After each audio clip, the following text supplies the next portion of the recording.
महाराणा प्रताप 1572 से 1597 ईस्वी। अकबर द्वारा चित्तौड़ आक्रमण और जयमल पत्ता का प्रतिरोध। मेवाड़ के महाराणा उदय सिंह के समय अकबर ने 23 अक्टूबर 1567 ईस्वी को चित्तौड़ पर आक्रमण किया। इस युद्ध में उदय सिंह के सेनापति जयमल व पत्ता ने कड़ा संघर्ष किया तथा अकबर की बंदूक से घायल हो जाने के बावजूद जयमल ने अपने कुटुंबी पत्ता के कंधों पर बैठकर शत्रु से लोहा लिया। जयमल व पत्ता की मृत्यु के बाद ही अकबर का चित्तौड़ पर 25 फरवरी 1568 ईस्वी को अधिकार हो पाया तथा उदय सिंह को चित्तौड़ छोड़कर जाना पड़ा। अकबर इन दोनों योद्धाओं की वीरता से इतना मुग्ध हुआ कि उसने जयमल पत्ता की गजरुड प्रतिमाएं आगरा के किले के प्रवेश द्वार पर लगवाई। महाराणा प्रताप का प्रारंभिक जीवन व राज्यारोहण। महाराणा प्रताप का जन्म 9 मई 1540 ईस्वी अर्थात विक्रम संवत 1597 ज्येष्ठ शुक्ला तृतीय को कुंभलगढ़ दुर्ग के बादल महल में हुआ। उनके पिता का नाम उदय सिंह व माता का नाम जयवंता बाई था। प्रताप का विवाह अजबदेव पंवार के साथ हुआ जिनसे एक पुत्र अमर सिंह का जन्म हुआ। जब महाराणा 32 वर्ष के थे तब 28 फरवरी 1572 ईस्वी को उनके पिता की मृत्यु हो गई। प्रताप उदय सिंह के ज्येष्ठ पुत्र थे, इसलिए उनके सरदारों ने गोगुंदा में महादेव बावड़ी पर उनका राजतिलक किया। उदय सिंह ने छोटे पुत्र जगमाल को उत्तराधिकारी घोषित किया था, लेकिन मेवाड़ के वरिष्ठ सामंतों ने उसे गद्दी से उतार दिया और प्रताप को राजगद्दी पर बैठा दिया। इससे जगमाल नाराज होकर मुगल बादशाह अकबर के पास चला गया। 1570 ईस्वी में अकबर ने नागौर दरबार लगाया, जिसमें मेवाड़ के अलावा अधिकतर राजपूतों ने अकबर की अधीनता स्वीकार कर ली। इस समय चित्तौड़ के विध्वंस और उसकी दीन दशा देखकर कवियों ने उसे आभूषण रहित विधवा स्त्री की उपमा तक दे दी थी। अकबर ने प्रताप को उसकी अधीनता स्वीकार करने के लिए 4 दल भेजे, लेकिन प्रताप ने उसकी अधीनता स्वीकार नहीं की। सबसे पहले जलाल खां को नवंबर 1572 ईस्वी में भेजा। उसके बाद मानसिंह को जून 1573 ईस्वी में भेजा। इसके बाद भगवंत दास को अक्टूबर 1573 ईस्वी में भेजा। अंत में टोडरमल को दिसंबर 1573 ईस्वी में भेजा।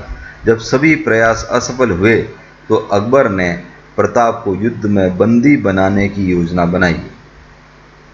हल्दी घाटी युद्ध।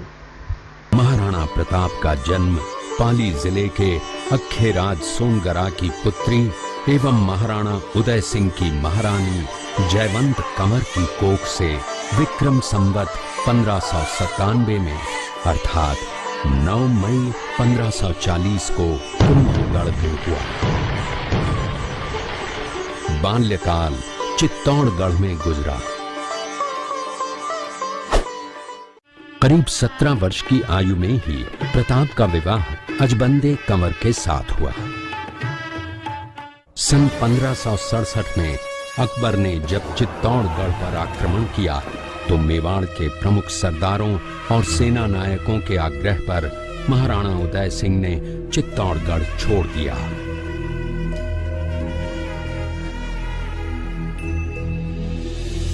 मुगलों के प्रति उनमें घृणा के भाव जागृत हो गए। अपने देश, कुल, गौरव और मातृभूमि की मर्यादा के लिए प्राण न्योछावर करने वाले योद्धाओं और ललनाओं से प्रताप ने न केवल सीख ली बल्कि ये घटना उनके जीवन का आधार बन गई। अपने पिता के साथ दुर्गम पहाड़ों में रहने के बाद प्रताप ने गोगुंदा में अपना पड़ाव कायम किया। फरवरी 1572 को महाराणा उदय सिंह का देहांत हुआ।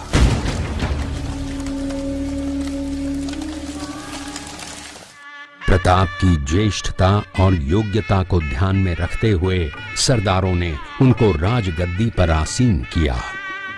होली के दिन उनका गोगुंदा में राज तिलक हुआ।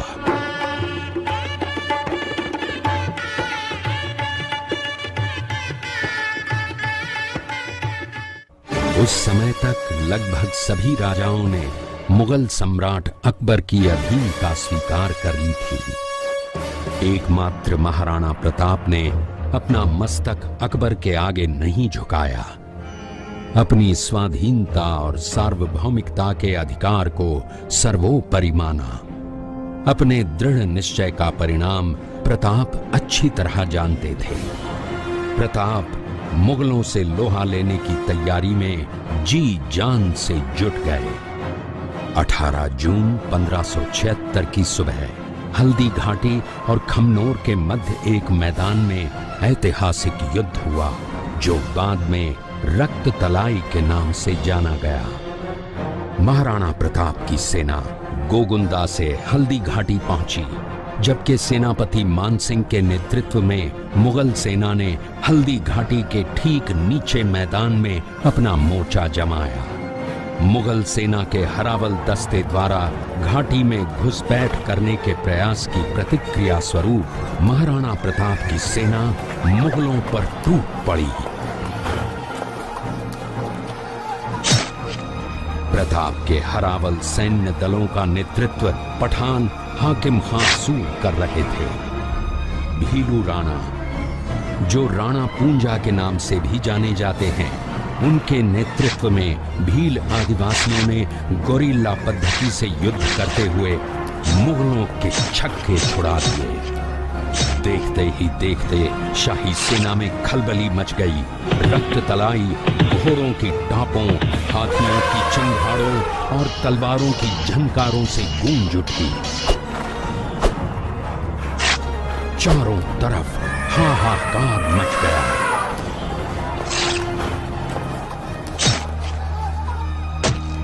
युद्ध का घटनाक्रम अचानक उस समय बदल गया जब प्रताप ने अपने घोड़े चेतक को एड़ लगाकर मानसिंह के हाथी पर चढ़ा दिया और उस पर भाले से भरपूर वार किया। मानसिंह हौदे में दुबक गया। हाथी से उतरते समय चेतक की एक टांग कट गई। इस स्थिति को भांपकर महाराणा प्रताप के हमशक्ल सेनापति झालामान ने महाराणा प्रताप से आज्ञा लेकर उनका राजमुकुट धारण किया। मुगल सेना झालामान को महाराणा प्रताप समझकर उन पर टूट पड़ी। झालामान शहीद हो गए। उधर चेतक ने अपने स्वामी को 5 किलोमीटर तक 3 टांगों पर ही लेकर एक बरसाती नाले को पार किया। उसके पश्चात उसके प्राण पखेरु उड़ गए। इस युद्ध से महाराणा प्रताप के मन पर गहरा प्रभाव पड़ा। परिणाम स्वरूप उन्होंने मुगलों पर विजय प्राप्त करने तक राजसी ठाट बाट छोड़ने और पत्तों पर भोजन करने का प्रण लिया, जिसे उन्होंने जीवन भर निभाया। महाराणा प्रताप ने अपना सैन्य बल बढ़ाकर सर्वप्रथम अरावली पर्वत की घाटियों में बसे दिवेर पर चढ़ाई कर विजय प्राप्त की। इसके बाद कुंभलगढ़ पर भी विजय प्राप्त की। सिर्फ चित्तौड़गढ़ को छोड़कर सारे मेवाड़ को अपने अधीन कर लिया। कालांतर में महाराणा ने चावंड में अपनी राजधानी स्थापित की।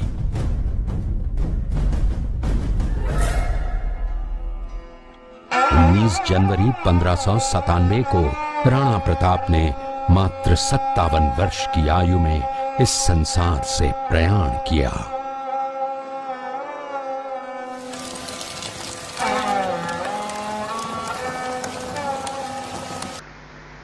अकबर ने युद्ध की योजना अजमेर के मैगजीन दुर्ग में बनाई थी। मानसिंह को मुख्य सेनापति व आसफ खां को उसका सहायक बनाकर युद्ध के लिए भेजा। मानसिंह 3 अप्रैल 1576 ईस्वी को शाही सेना लेकर अजमेर से रवाना हुआ। मानसिंह ने अपना पहला पड़ाव मांडलगढ़ में डाला 2 माह वहीं रुकने के बाद खमनौर के मोलेला गांव में अपना पड़ाव डाला। महाराणा प्रताप ने भी गोगुंदा व खमनौर की पहाड़ियों के मध्य स्थित हल्दी घाटी में पड़ाव डाला। 18 जून 1576 ईस्वी को प्रातः हल्दी घाटी युद्ध आरंभ हुआ। प्रताप की सेना का नेतृत्व हाकिम खां सूर कर रहा था। उसके जोरदार आक्रमण से मुगल सेना भाग खड़ी हुई। तभी शाही सेना के एक सैनिक मेहत्तर खां ने झूठी अफवाह फैला दी कि बादशाह स्वयं एक बड़ी सेना लेकर आ रहे हैं, जिससे मुगल सेना में जोश का संचार हुआ और वह वापस मैदान में आ गई।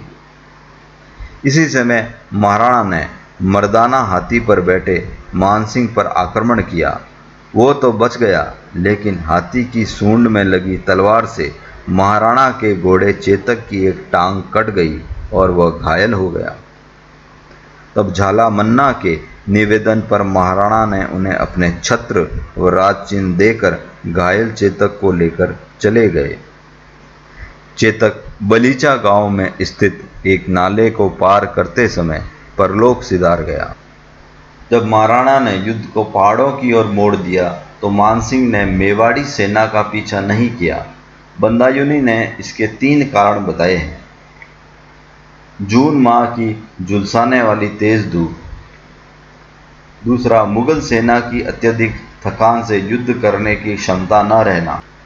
मुगलों को भय था कि प्रताप के सैनिक पहाड़ों में घात लगाए हुए हैं और वे अचानक आक्रमण कर सकते हैं। इस तरह मानसिंह महाराणा प्रताप को न तो पकड़ पाया न ही मार सका। इसलिए अकबर मानसिंह व आसफ खां से बहुत नाराज हुआ। शाहबाज खां का अभियान। अकबर ने प्रताप को पकड़ने के लिए मीर बख्शी शाहबाज खां को 3 बार भेजा, लेकिन वह भी असफल हुआ। हल्दी घाटी युद्ध व शाहबाज खां के अभियान के बाद प्रताप जंगलों में रहकर अपना जीवन बिताने लगे। एक दिन चूलिया गांव में ठहरे प्रताप को बामाशाह ने 25 लाख रुपए व 20,000 अशर्फियां भेंट की। प्रताप ने उनकी प्रशासनिक क्षमता देखकर उन्हें अपना प्रधानमंत्री नियुक्त कर दिया। आर्थिक सहायता प्राप्त होने के बाद प्रताप ने सेना का पुनर्गठन किया और जुलाई 1582 ईस्वी को दिवेर के मुगल थाने पर आक्रमण कर दिया। अमर सिंह प्रताप के पुत्र के फेंके भाले से मुगल थाने का रक्षक सुल्तान खां मारा गया और प्रताप का दिवेर पर अधिकार हो गया। युद्ध के बाद प्रताप ने चावंड को अपनी नई राजधानी बनाई। एक दिन धनुष की प्रत्यंचा खींचते समय घायल हो जाने पर 19 जनवरी 1597 ईस्वी को महाराणा प्रताप की मृत्यु हो गई। प्रताप का अंतिम संस्कार चावंड से 2.5 किलोमीटर दूर बांडोली गांव के निकट बहने वाले नाले के किनारे किया गया। इतिहासकार कर्नल जेम्स टॉड ने हल्दी घाटी युद्ध को मेवाड़ की थर्मोपल्ली व दिवेर युद्ध को मेवाड़ का मैराथन कहा है। विद्वानों के संरक्षक के रूप में प्रताप। 1588 ईस्वी के अंत तक प्रताप ने चित्तौड़, मांडलगढ़ तथा अजमेर से उनको जोड़ने वाले अंतर्वर्ती क्षेत्रों के अतिरिक्त प्रायः संपूर्ण मेवाड़ पर अधिकार कर लिया। प्रताप के संरक्षण में चक्रपाणि मिश्र ने 3 संस्कृत ग्रंथ राज्याभिषेक पद्धति, मूर्तमाला व विश्ववल्लभ लिखे। हेमरतन सूरी ने गोरा बादल कथा, पद्मिनी चौपाई काव्य ग्रंथ की रचना की। इसी काल में चावंड में प्रसिद्ध चित्रकार निसारदी हुआ। महाराणा की चारित्रिक विशेषताएं। निहत्थे पर वार नहीं करना। वे सदैव 2 तलवार रखते थे, एक तलवार निहत्थे दुश्मन के लिए और दूसरी स्वयं के लिए। महाराणा प्रताप की सेना में क्षत्रिय व भील दोनों सैनिक थे, जो उनकी सामाजिक समरसता का सूचक है। स्वतंत्रता प्रेमी। महाराणा प्रताप स्वाधीनता प्रेमी थे। अनेक कष्टों के बाद भी किसी भी कीमत पर अकबर की अधीनता स्वीकार करने के लिए तैयार नहीं हुए। धर्म रक्षक व राजचिन्ह सम्मान। उन्होंने धर्म व राजचिन्ह की सदैव रक्षा की। उनकी मान्यता थी कि जो दृढ़ राखे धर्म को ती राखे करतार। शील स्त्री सम्मान। एक बार कुंवर अमर सिंह ने 1580 ईस्वी में शेरपुर पर हमला कर सूबेदार अब्दुल रहीम खान खाना के परिवार को बंदी बना लिया। तब प्रताप ने खान खाना की स्त्रियों व बच्चों को ससम्मान एवं सुरक्षित वापस लौटाने के आदेश भिजवाए। प्रेरणा पुरुष। महाराणा प्रताप के बाद में शिवाजी छत्रसाल से लेकर अंग्रेजों के विरुद्ध स्वाधीनता संग्राम में स्वतंत्रता योद्धाओं के प्रेरक बने। उनकी विलक्षण प्रतिभा के कारण ही भामाशाह ने अपनी समस्त संपदा महाराणा के चरणों में समर्पित कर दी।